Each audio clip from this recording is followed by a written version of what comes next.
Today's podcast is brought to you by our new sponsor, No Gain. No Gain is much like Rogaine or Propecia. It has all the side effects of Propecia. It kills your dick, gives you lots of headaches, and gives you dizziness. But unfortunately, it doesn't grow any hair in your head. You get all those side effects, though.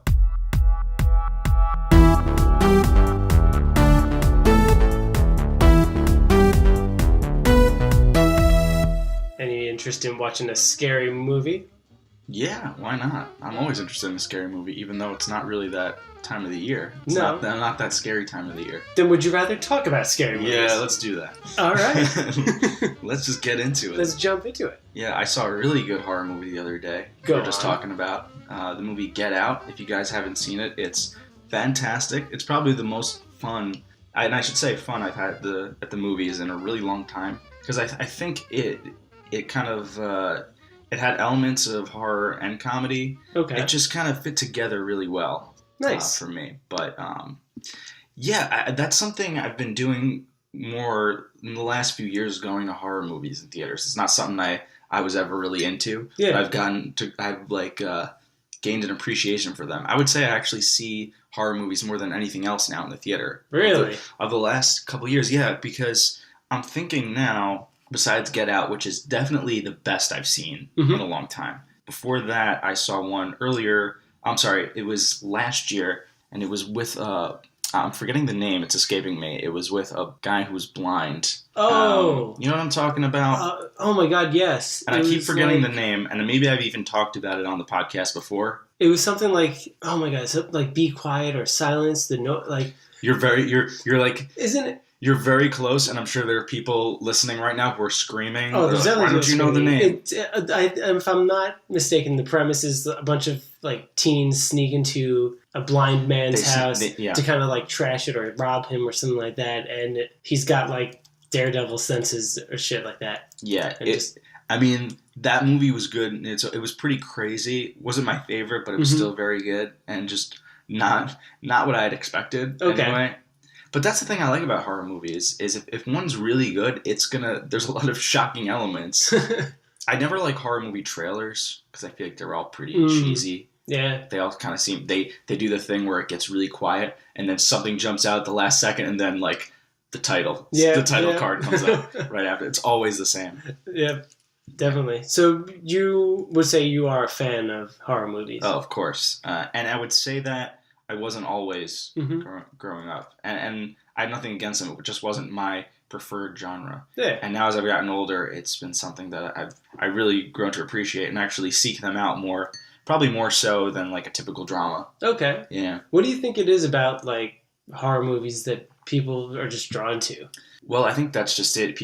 They do if it's a good one, it draws you in really well. Where there's you're kind of trying to figure out with whoever like the protagonist is. You're trying to figure out, you're kind of following along with them. Whereas you watch a drama or even like a rom-com or something, it's very easy to start to lose interest if nothing. It's like same with like an action movie where you're kind of following along, and you know, if exciting things are happening, it keeps your attention. I mean, I think that's the kind of people we are, is we need something to kind of grab our attention. I feel like horror movies do a really good job of that.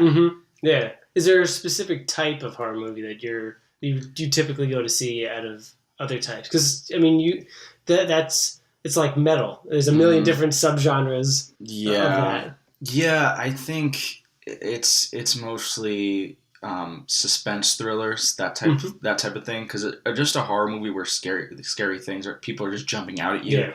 That's not really that much fun. And I still like some older like the movie Scream.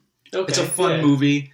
It's kind of silly now when you watch it again, but it's still something I enjoy. But that's one of those movies where it's just it's a typical formula with a killer coming out, and you know you got to hide from the killer, and he's trying to get you.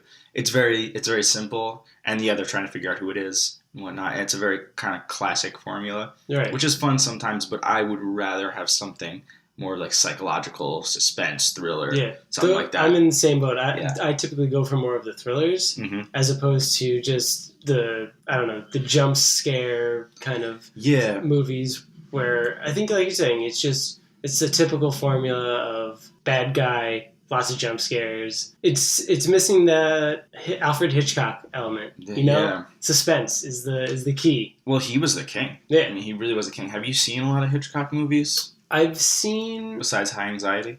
I've seen only a few. I've seen Psycho, yeah, and Vertigo. Yeah, like the two ones. I think those are the two I've seen, and I've seen parts of Rear Window. I think is that the one with? Oh my God, he's the guy. He's from. They play it every Christmas. He's like, "What do you want, Mary?" Jimmy Stewart. Jimmy Stewart. Well, I don't. Yeah, he is in that, but he's also in Vertigo as well. I think Hitchcock used him a lot. Yeah. So I was talking about that one, the rear view window. I've seen Rear Window. Yeah, I've seen like only a few scenes from that, but I know that a lot of movies kind of use that formula. There's that one with Shia LaBeouf, Disturbia. Oh, I liked Disturbia. I liked it as well. I thought that was very good. That was like taking that kind of idea to another level where there's more blood and gore and stuff like that in today's kind of film than there are back in Hitchcock's era. But it took that idea to another level. That I really enjoyed. Yeah. And just to jump back real quick. Yes. The name of that movie we were talking about was called Don't Breathe. Don't Breathe. Don't Breathe. Which is such a simple title, but I always forget it though, because there was another time too where I was trying to figure out what the hell that movie was. Very good though, very good. Also, another one I saw last year was The Witch, which was okay. That one, talk about like movie trailers. It just kind of creeped me out. Yeah, it didn't. I don't know. I was. You know what my problem? I don't know. My problem. Did you see the movie? I did not. The problem with that one that I had is I needed subtitles. It was hard because it took place in like the 1600s. The way they were talking, I couldn't. There was a lot I really just didn't pick up on. Yeah, I had a lot of trouble, and it was getting. It was cool. I think it was well done, but it kind of and the ending was kind of weird and cheesy for me. But I thought that it was just hard to understand. So that was my issue. But let's jump back to Shia LaBeouf. Which movie? We're talking about Disturbia. Oh yeah. That was I really liked it, and I'm blanking on who the antagonist in that film was, but I've seen him in a bunch of different things. Yeah, that actor, and he was great in that film. Yeah, he was menacing. Yeah, the movie was just about what is it? Rihanna songs, right? Yeah, exactly. The neighbor would just play Rihanna 24/7, and they were like, we need to get the neighborhood watch on this. Yeah, that actor's name is David Morse. He's been a lot. Yeah, The Rock, The Green Mile. Yeah, he's done. I mean, you've seen him around. In a lot of stuff. But yeah, I'd forgotten about that movie. That one's very good. That one was good. I literally I would say an hour before you showed up, watched It Follows. Yes. And it's the first time I saw that movie, and I really enjoyed it. It wasn't the best movie I've ever seen, but if I'm not mistaken, it was like an indie film that it was kind of like an interesting story, and it had those kind of thriller moments. Not too many jump scares. Yeah, there was like maybe I think 2 of them. There was a few scenes that I thought were just like really great. Yeah, it's a well-shot movie. It was definitely a well-shot movie. It was directed and written by David Robert Mitchell. Yeah. Who, it doesn't look like he's directed that much. But, I mean, it was really good. Yeah. I saw that 2 years ago. Okay. When it came out. Yeah, it came out in 2014. Yeah, so I don't... it's not as clear in my memory. However, I do remember the score was very good. That was the one thing that I liked the best out of this entire movie. The score was awesome. It really, that made the film. And for anybody who doesn't know what it's about, essentially, there's a thing that follows you if you have sex with, I guess, a host, essentially. Yeah. Somebody, they're not sure who, like, Agent X, like, what's the phrase? Patient Zero? Patient Zero. Yeah, they don't know who that is, but if somebody has sex with another person, that causes the thing to follow that person, and if the thing catches up to you, it will fuck you to death. Yeah. Well, that makes me think now. I'm thinking of those movies like 28 Days Later, which is fantastic movie. That's one of my favorites. And what's the other one? Contagion. Okay. Not that they're really related, but there's like that element of like some kind of like virus, like, you know, spreading. So there's that one, and there was the movie Outbreak that came out in the 90s. You ever see Outbreak? I did see Outbreak. I really liked Outbreak. I thought that was very good. That was, what is it?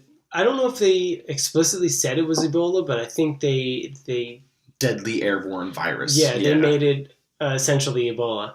Yeah. Yeah. That I remember being very good. But It Follows, I really enjoyed it. There's a few scenes that just really, like, I was like, oh, damn.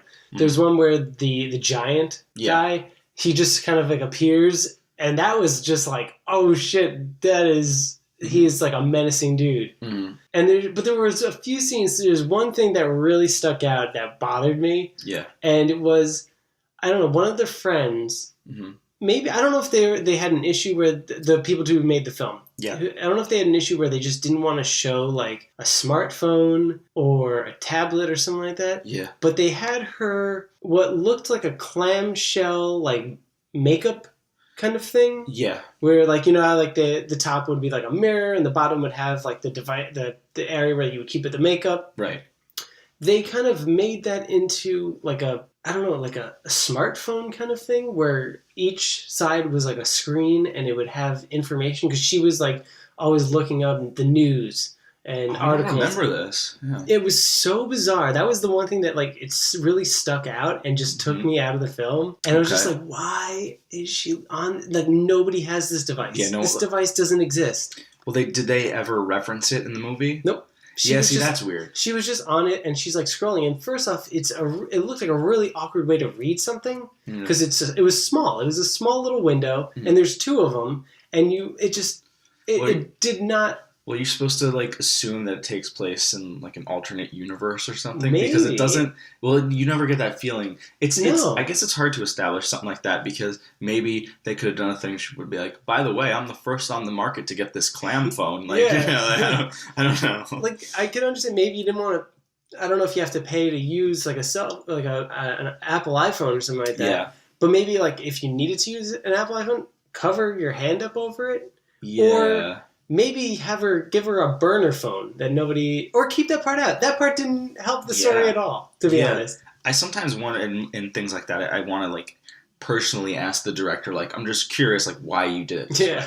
No, because who knows? They might have had a reason for it. But yeah, as a viewer, like that seems kind of strange. But I will say, and we agree, the best part of that film by far was the score. Yeah. It was truly amazing. That made the film. I was kept getting sucked in every single time they had like these little, I don't know, these just little pieces of score that just came by, and I'm like, ooh, I want to watch more. This is great. Yeah.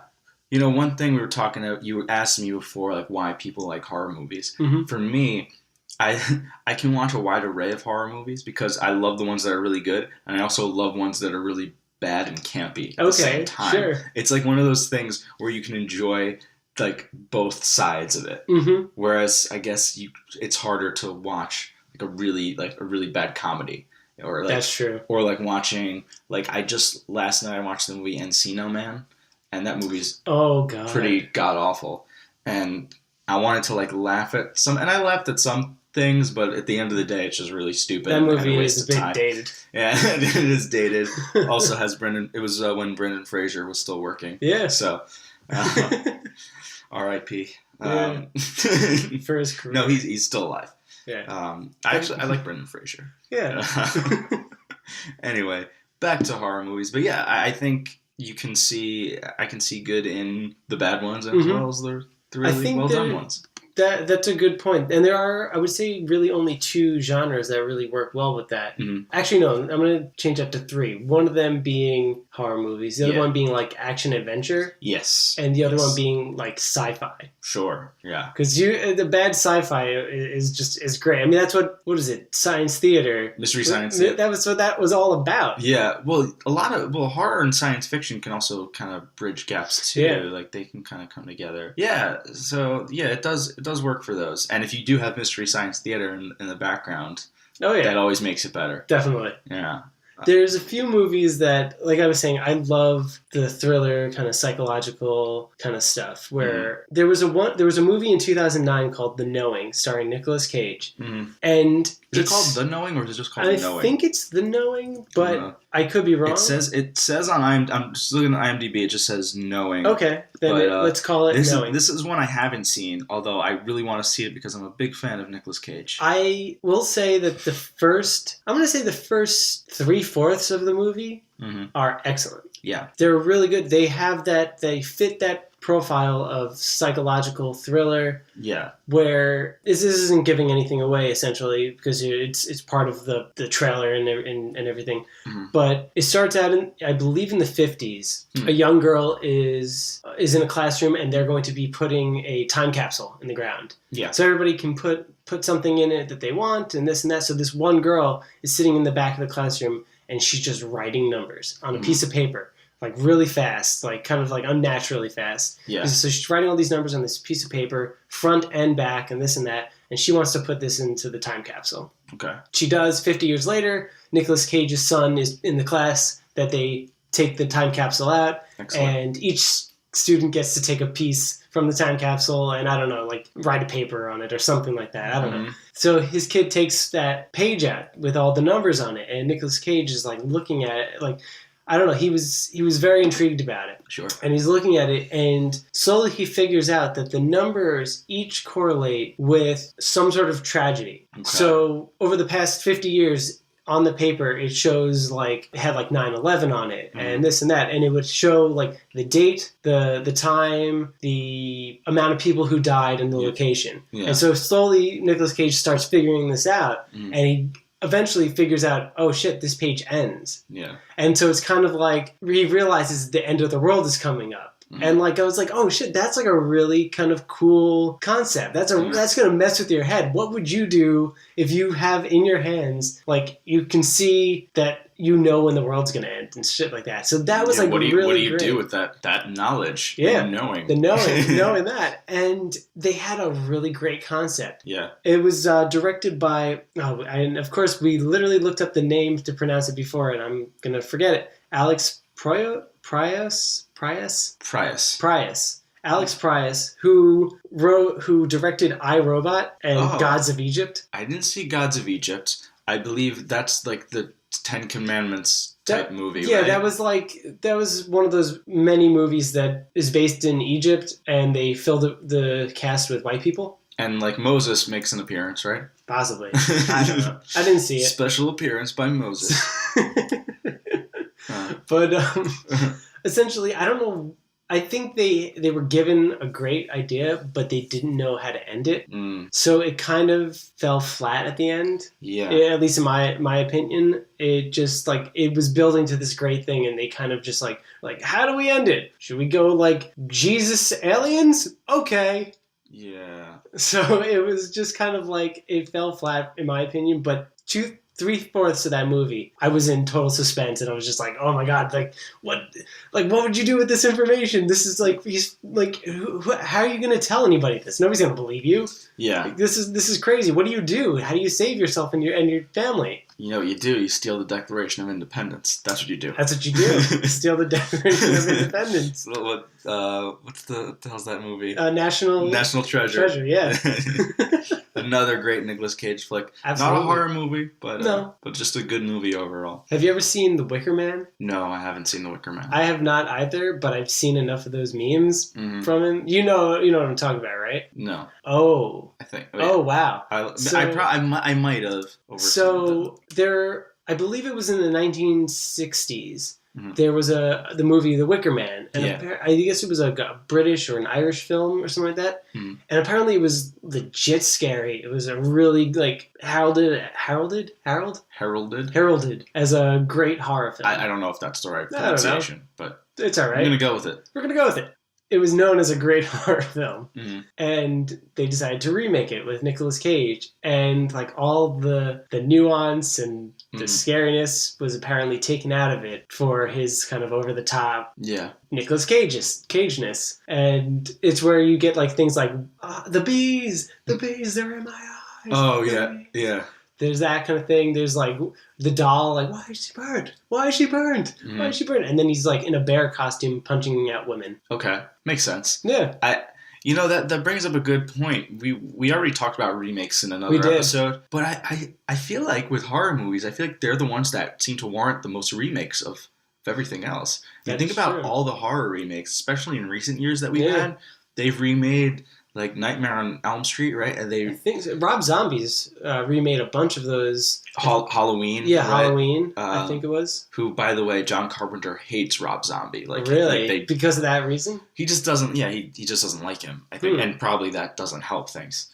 Interesting. But yeah, they remade Carrie. And I've probably talked about that before because I did watch, because I love the original Carrie. I think I've never seen it. The original Carrie is a fantastic movie. The remake I did not like because for a lot of and I think a big thing with remakes you have to take into consideration is technology, because Carrie was a movie from the 70s, and when they remade it they had it set in present day, and there's a lot like the fact that like I feel like in the remake she's not very well versed with computers.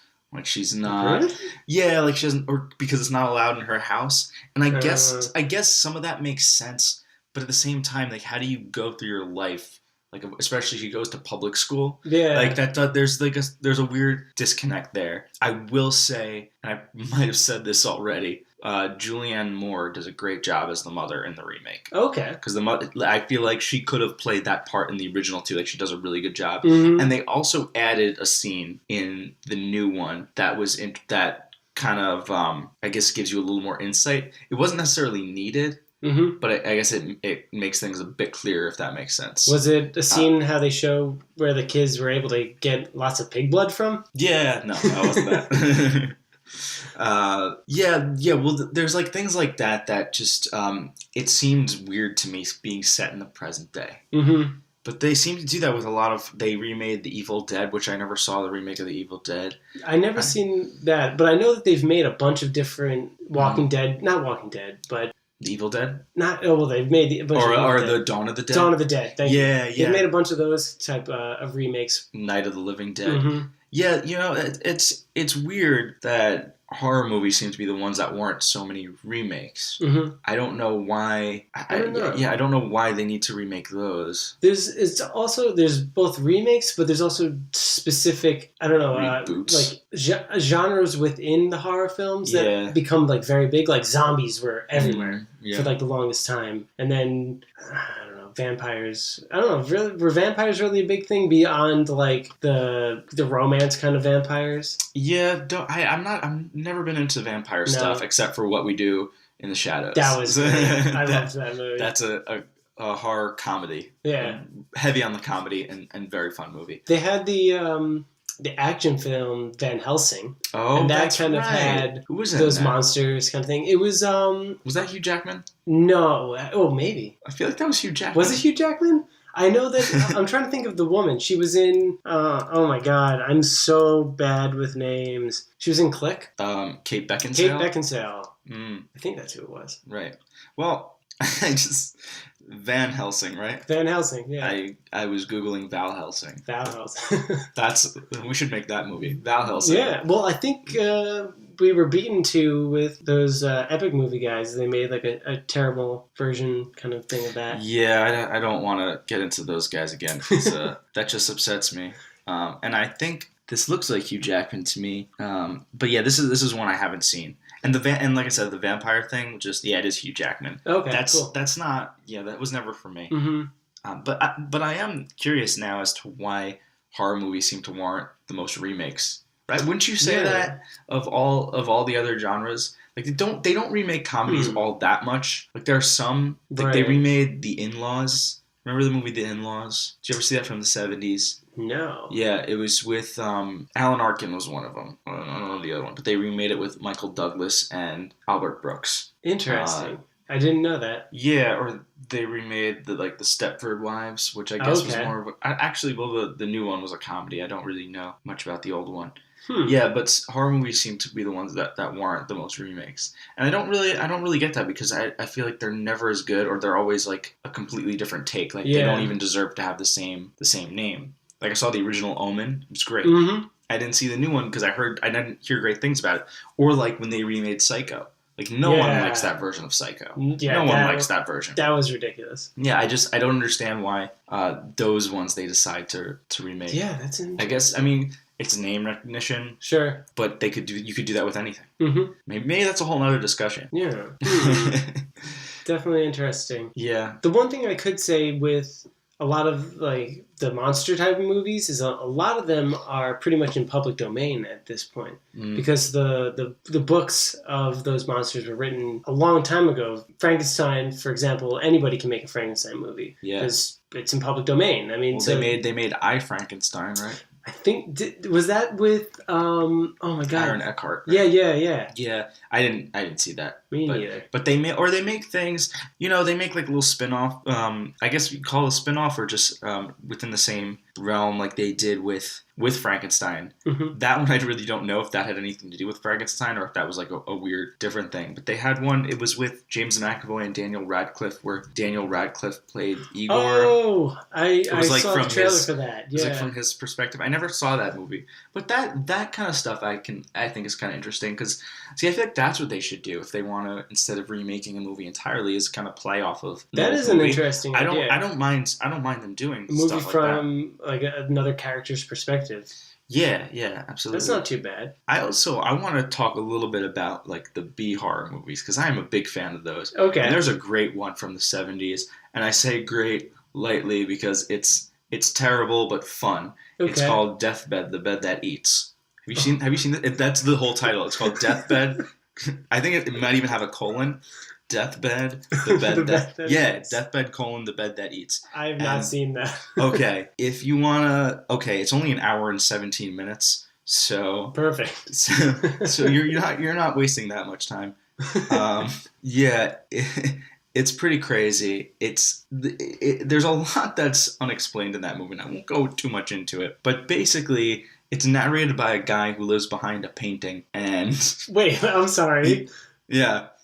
He lives behind a painting? Painting on the wall, and he like can't escape. He's like trapped in there, and it's like this because of the bed? The bed like did this to him, and the bed has like stomach acid, and people come and stay at this, and like the bed like sucks people in, and it's pretty awesome. It's hilarious. But that's incredible. But see, I hope that never gets remade, because what if they like remade it to make it actually like where they tried to make it good, and then it just turns out to be just awful, where it's not even fun anymore. Right. They lose the that, I don't know, that it factor of it being just kind of shticky and terrible. Yeah. But to me, like, I love watching those movies. Yeah, like, those are fun, and especially with like a Mystery Science Theater, it's the best.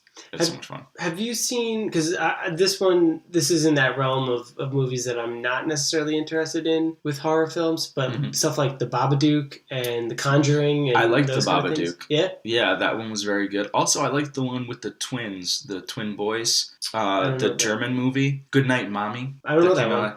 Yeah, that was very good. The big complaint about that one is people there was like, I guess you figure out the twist right away. But my thing is, or my theory is, that I don't think the director, I mean, I would have to find out, wanted to make it that complicated, because it does seem, it is like very obvious to you right away. Mm-hmm. I think he kind of, and this is just a theory, he wants you to know the twist, or what you think is the twist, and then just kind of see how that plays out throughout the movie. So it's kind of like a different take, instead of like doing an M. Night Shyamalan, like, he was dead the whole time. You know, that is interesting, though. I didn't even like think of that initially, but there are kind of two styles. There's the one where it's just, the bad guy, here's the bad guy's trying to kill the good people. Mm-hmm. And then there's the one where it's the more mystery style, where you're not really sure who the killer is, and stuff like that. I didn't even think about that. But which would you, if you had to pick one, which one would you say you kind of enjoy more in the horror film kind of world? Oh, it really depends. I mean, trying to, I guess, figure out who the killer is like a fun thing to do. But really, it really would depend on the movie. That's true. Yeah, I mean, it's for something like Scream where you're trying to figure out like who's the killer. I mean, that's fun. Yeah. But then again, it's not.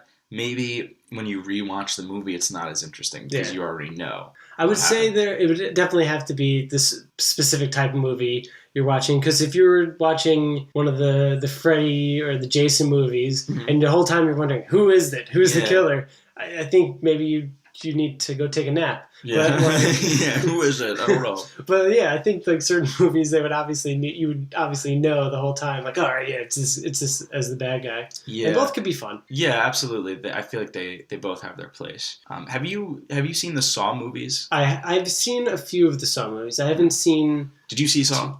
I saw Saw. You saw Saw? I saw Saw. I saw. I don't remember which one I saw up to. There was one, I think I probably saw 1 and 2. There's like maybe 16 the of third them one. at this point. But yeah, maybe the third one I saw. But it was kind of fun. It got a little bit much, but it was fun. I liked the first 2. Actually, I really liked the second one, I remember. And I would have to go back and rewatch them. Was that one, they were in like a house? Yeah, I thought that one was really cool. But then like, spoiler alert, Jigsaw's like dead by like the second one, but then he like is still doing shit because he like there are things happening simultaneously. Okay, then I think I saw up to the third one, because if I'm not mistaken, the third one has like his protege kind of taking over, but she takes it too far. Yeah, in that like he was like a sick person, but he would at least like allow you to escape somewhat intact. But like she was just like, oh, you beat the game. Still, you're gonna die. Yeah. Well, I'll always remember one gruesome scene, and I believe it was in the second one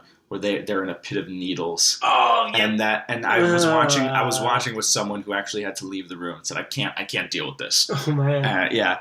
But I liked the second one because it had more characters. And it was interesting. I would have to rewatch the first one because the first time I saw it, it was. I was laughing a lot. Really? I didn't take it seriously enough. Was it because of Carrie Ellis? Carrie Ellis, yes. Well, there was like a lot of cheesy jokes. But overall, that's like one of those more, I would say, psychological. That's definitely more psychological thriller. Yeah. And they're with the gruesomeness too, because there's a guy sawing off his leg. Right. So. Definitely. Did you ever see? It was a movie from the 90s, and it was around the time when, before like everybody having a computer and everybody having the internet was a thing. It was called The Net. No. So it was a movie starring Sandra Bullock. Okay. And honestly, that might be an interesting remake because it is more prevalent kind of today with everybody just constantly being connected. But I don't know, she does something, she uncovers something, and some bad guys who are very well versed with the internet kind of wipe her out in a George Orwellian kind of way where she doesn't exist anymore. They like just nobody knows of her existence, and they start killing off like people that she knows. Because she, I guess, found out some information about like some people because she had access to a computer. She like worked at some sort of company, and her job entailed her to be on the computers and stuff like that. But it had like, it was very, I don't know, like a juvenile take on the internet. Not in like a, maybe juvenile isn't the right word, but maybe more ignorant kind of take on it. Because like, it was like, oh, the internet can do all these things. Maybe today, but like back in the day, I don't know if you have that much ability to do all those things. But it was an interesting. You get the dial tones.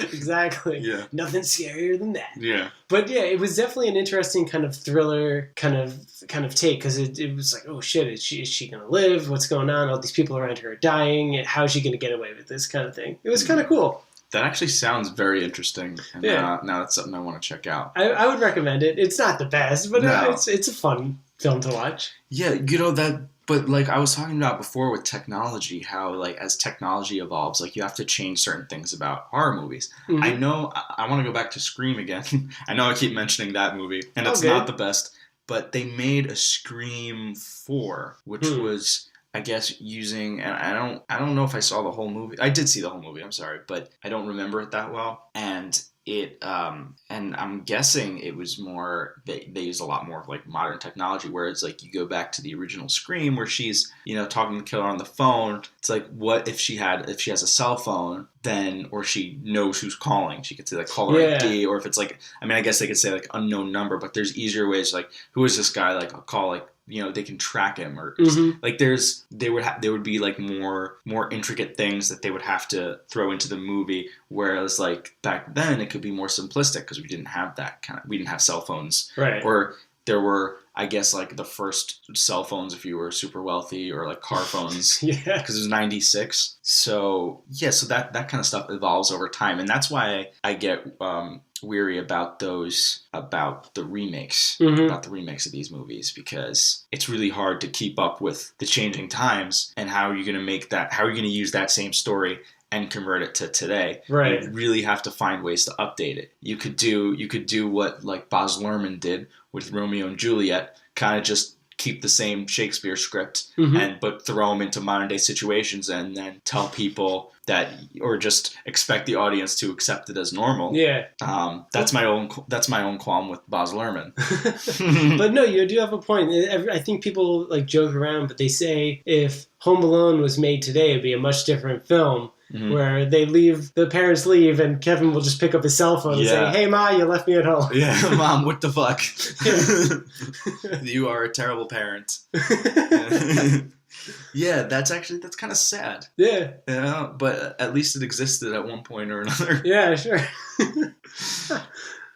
Did you? I'm sure you have seen it. This is by far my favorite like horror thriller movie, Silence of the Lambs. Yeah, of course. And that, I think, is just, it's so perfect because it is like psychological, it's suspenseful, it's creepy. Yeah. But there's not really any jump scares, which I kind of like. There was, I think, one where she's looking, it was something about one of his old patients, something Moffat, and she goes into like an old storage warehouse kind of thing, and she finds like a fermented head in a jar. I think that might have been the one like kind of jump scare. Yeah. But for the most part, it was more just like it's a like psychological kind of experience where you're trying to deal with one murderer, psycho, and she's trying to gain help from another murderer, psycho, and it's really, I love that game. I love that movie. That movie is, it's a classic, and there's a lot of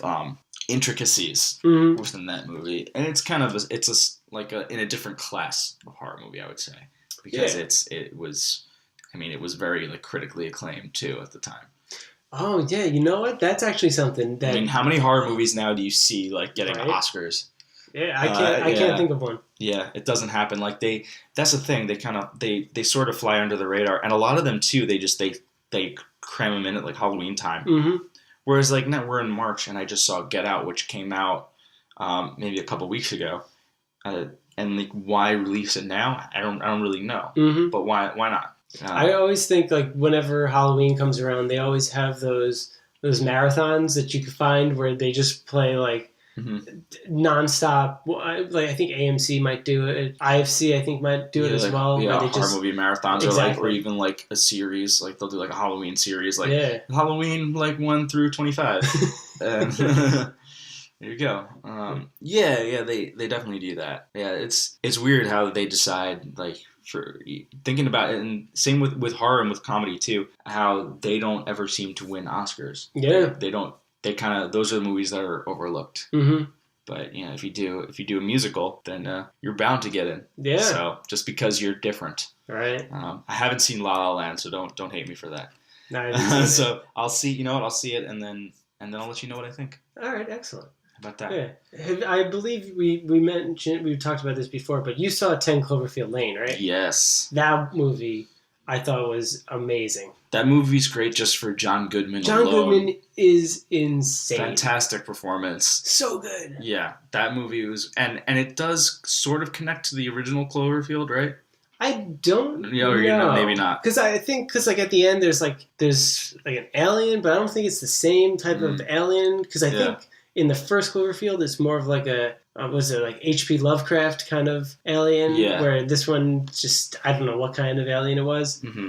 Yeah, I'm not sure. There's a part really of like me this that one. thinks it's like a Twilight Zone kind of thing, where anything related to that name Cloverfield is where some sort of craziness is going to happen. You're probably right. But I don't know. Who knows? But I loved that movie. That was a great thriller. That's like for me, a perfect thriller. Perfect thriller. Where there are moments where you start questioning yourself. You're like, wait, is there actually something going on? Or did John Goodman just find her and bring her down? Well, you're not sure if he's a good guy or a bad. Like you don't know. You don't know what the motive is there. And that's what kind of but that's the thing that hooks you in. Mm-hmm. That's what keeps you paying attention. Oh yeah. And they all have that one moment where like she goes up into, I don't know, that skylight area and she sees like The Help or something like that written on I'm getting goosebumps right now thinking about it. Yeah. But like that's one of those moments where you're just like, oh fuck.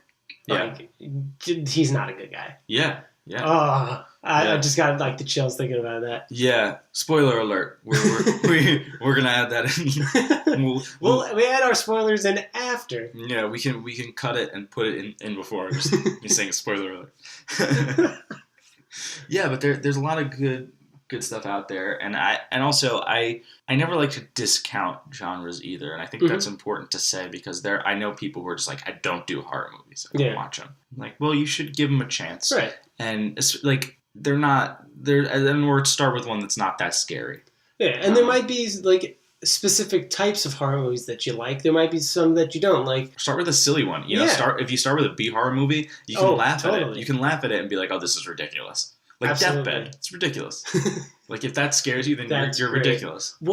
I never saw it, but wasn't there a movie about like a killer tire? Rubber. Okay, yeah. I kind of like Rubber. Actually, I think it's actually a decent movie for a few reasons. But would you say that's a horror film? Yeah, yeah. I would say it's in the horror. Yeah. But there's comedy too. Yeah. I think it is sort of self-aware. Honestly, the production value of that movie is great, and just the tire rolling by itself, that's like not an easy thing to shoot. Just like a tire rolling by itself, like I don't know how they did it. I really don't. I really don't know how practical effects. Yeah, though there's certain things, and the tire uses like, well, what I would call like a mind control, but I don't even know if it has a mind, so to like blow up things and kill things. Yeah. And there's a lot of scenes where there's a few where it's just like rolling. It's like the tire's alone rolling down the road, and, you know, showing like the lone tire life. I don't know. I think it's fun. Awesome. I mean, obviously it sounds ridiculous, and it's slightly ridiculous, but I would check it out. It's a fun movie. Rubber, nice. the homicidal tire. The homicidal tire. Yeah, absolutely. That's great. Yeah, so I mean, I think overall, I would say you and me are both big horror movie fans. Yeah, I think you just got to find the types that speak to you, you know? Find what speaks to you, and I'm looking now, and there's one I want to see, and maybe we can even talk about it on our next episode, or our next movie episode. Yeah, the movie Green Room, which I haven't seen yet, and I hear is Green Room. Fantastic. It's with Patrick Stewart, I know, and it has something to do with a rock club, and they're like trapped in the back of the green room. It's like, and something to do with Nazi skinheads. It's all that stuff is roped into it, and it's supposed to be freaky. All right. Well, Patrick Stewart's in it, so that's got to be good. And also the late Anton Yelchin, which still, that actually, because he's our age, that's a tough one. Yeah, that's pretty crazy. That's a tough one, but that's actually a movie I've been meaning to see, and maybe I'll watch it this week and get back to you guys on it. You know what just popped in my head of a type of horror movie that seems to be big? It's the like slaughter survivor kind of horror movies, like The Purge. Mm-hmm. And they're coming out with a new movie. It's like similar to The Purge, but like an office building where I don't know, like the man in the speaker is just coming down and they shut down the whole building. It's like, there's currently like 50 of you in the building. At the end of like 2 hours, there better be only 30. Oh, good luck. Yeah. And like, or we're going to kill you all kind of deal. And so, like, people start killing each other. Yeah, I mean, I like stuff like that. Those like, what would you do in this situation? Yeah. That seems like that would be a fun one to watch. Sure, absolutely, yeah. Excellent. There is 2 things I just want to shout out. It's these 2 YouTube channels, and I became somewhat friendly with one of the guys who they did a podcast together called Movie Men. Okay. And so just it didn't work out their schedules for the podcast, but they still do their own individual YouTube channels. So I want to shout out to Greg, who does Movie Men. Okay. And he talks about all films, but also horror films as well. Mm-hmm. Really enjoy that. And then they called him Mr. B, who's the co-host, and he has a YouTube channel called Being Scared. Okay. And that's also, he tells scary stories and stuff like that. And that's also really enjoyable. I want to shout out to both of them. Definitely, I would recommend checking those guys out. All right, check those guys out. And also, I'm going to shout out to Nickelodeon's Are You Afraid of the Dark? Yeah. Great series. That was excellent. I love that show. Dude, Gilbert Gottfried was in a few of those episodes. Yeah. And he is a scary guy. Yeah, absolutely. No, that was that's just a great show. So I'm just gonna plug a show from the 90s. Why not? Perfect. Cool. Yeah, that might come back. Wherever you can find it. I have no idea where that exists right now. That should show up on Netflix. Yeah. That would be a great thing to show up on Netflix. One day. Yeah, one day. We can only hope. Yeah. All right. Well, thanks for listening, guys, and check out some good horror movies. Any of the ones we recommended, or leave us some comments. Any horror movies that you recommend for us. Definitely. All right. We'll see you next time. Peace.